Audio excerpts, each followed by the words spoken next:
I'm Cynthia Payne, and I live in Chesapeake, Virginia. My name is Eva Cohen.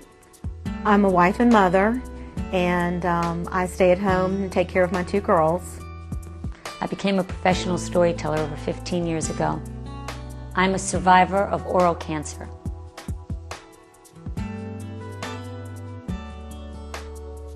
I found a sore on the underside of my tongue, and I went to my dentist. And it didn't heal. Typically you think these things just go away. And he said that it should have healed within 2 weeks.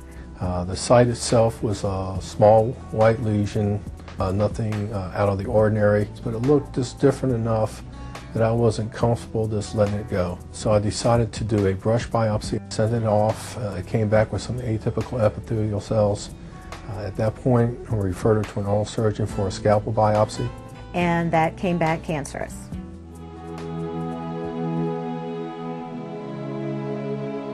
The typical profile for oral cancer was an adult male over 40 who smoked and drank. Here I am. I was 31 years old. I didn't smoke. I didn't drink. Because I don't smoke, there was no reason for me to have cancer. Nowadays, you're seeing the atypical ones, the females and the young adults. And the point is if it can happen to me, it can happen to anybody.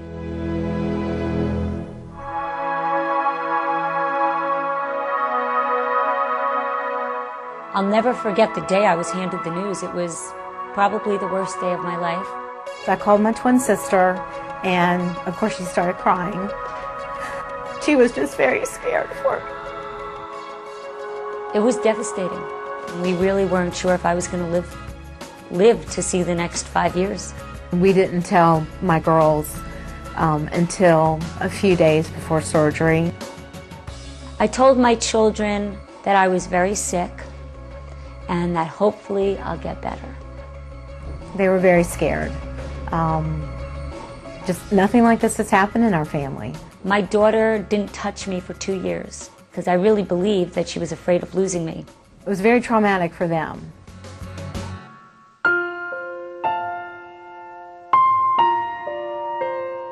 I needed to have a third of my tongue reconstructed and a radical neck dissection.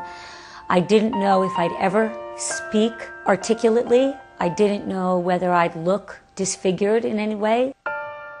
Cancer is very aggressive. It will eat into the bone. You'll lose part of your face.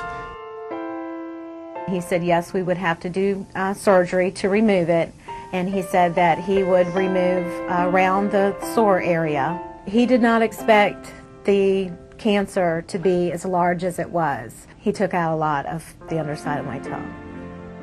My tongue was reconstructed, and they took the skin from my forearm. They took an artery to feed blood to the graft. I couldn't even look at my arm.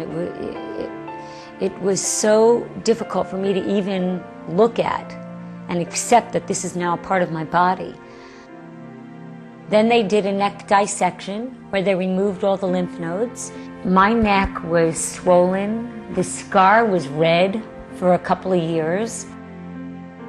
It's much better than when I first was able to start talking. I talked without moving my tongue at all.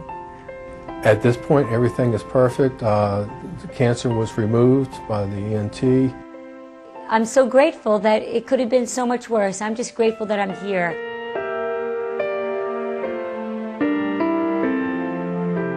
Early detection is key. Survival rate is only 50% if you don't catch it early. If you find that you have a sore lesion in your mouth that's not healing, you should go to your dentist and let him check things out. Dentists can give you an oral cancer screening or maybe a brush biopsy if something is suspicious. If you catch a cancer early enough, you can save your life.